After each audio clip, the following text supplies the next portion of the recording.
শিৱসাগৰত অসমৰ হাৰ্টথ্ৰব জুবিন গাৰ্গৰ মৃত্যুৰ ন্যায় বিচাৰি অভিনৱ প্ৰতিবাদ। শিৱসাগৰবাসীৰ উদ্যোগত জুবিন গাৰ্গৰ মৃত্যুৰ ন্যায় বিচাৰি ৰক্তচহী অভিযান। আপোনাৰ এটোপাল তেজ জুবিনৰ ন্যায়ৰ সহায়ক শীৰ্ষক বাৰ্তাই একত্ৰিত কৰিলে শিৱসাগৰৰ সৰ্বস্তৰৰ জুবিন অনুৰাগীক। শিৱসাগৰৰ বৰ্ডিং খেলপথাৰত জুবিন গাৰ্গৰ প্ৰতিচ্ছবিৰ আগত বন্তি প্ৰজ্বলন কৰি শ্ৰদ্ধাঞ্জলি জ্ঞাপন কৰাৰ লগতে ৰক্তচহীৰ বাবে নিৰ্দিষ্ট কৰি থোৱা গামোচাত বহু জুবিন প্ৰেমীয়ে নিজৰ ৰক্তৰে টিপচহী মাৰি ন্যায়ৰ বাবে প্ৰতীকীভাৱে সাব্যস্ত কৰে প্ৰতিবাদ। ৰক্তচহী অভিযানৰ পিছতে শিৱসাগৰ চহৰত বাহিৰ কৰে এক প্ৰতিবাদী সমদল।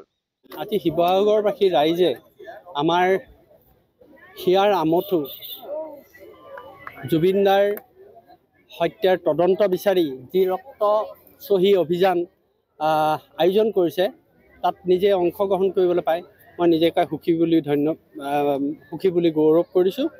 আৰু প্ৰথম কথা হ'ল দাদাৰ পৰিয়ালে আমাৰ এই হত্যাকাণ্ডৰ আমাক ন্যায় লাগে আৰু অতি সোনকালে লাগে, যিহেতু আজিকালি ডিজিটেল যুগত তেওঁলোকে হত্যাকাৰী অ'ৰ পৰা ফেচবুকত আপলোড দি আছে, অ'ৰ পৰা মেছেজ দি আছে, অ'ৰ পৰা চিঠি দি আছে, গতিকে তেওঁলোকে এইবিলাক ছেটেলাইটৰ থ্ৰুৱেদি ধৰিব পাৰে, কিন্তু ধৰা নাই কেলে, যিহেতু ইয়াত চৰকাৰে জড়িত হৈ আছে বুলি মোৰ অনুমান হয়। কাৰণ কেলে এইকাৰণে ভাবিবলৈ বাধ্য হৈছোঁ, চাওক আজি ইমান দিন, এই 9 দিন হ'ল, 10 দিন হ'ল, আজি এই 10 দিনে মুকলি আকাশৰ তলত হত্যাকাৰী ঘূৰি ফুৰিছে, তাকো আমাৰ ৰাজ্যতে, নিজৰ ৰাজ্যতে।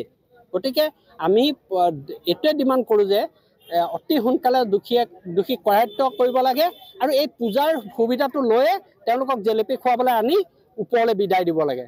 কথা সিমানেই। আৰু যদি এইটোকে নকৰে তেতিয়াহ'লে আমি ভাবিবলৈ বাধ্য হ'ম যে এই মহন্ত পৰিয়ালটিৰ লগত, এই কালপিতটোৰ লগত মাননীয় মুখ্যমন্ত্ৰী ডাঙৰীয়া সম্পূৰ্ণৰূপে জগৰীয়া হ'ব। শিৱসাগৰৰ পৰা সৈয়দ মুস্তাকুৰ ৰহমানৰ ৰিপৰ্ট, অসম আদিত্য।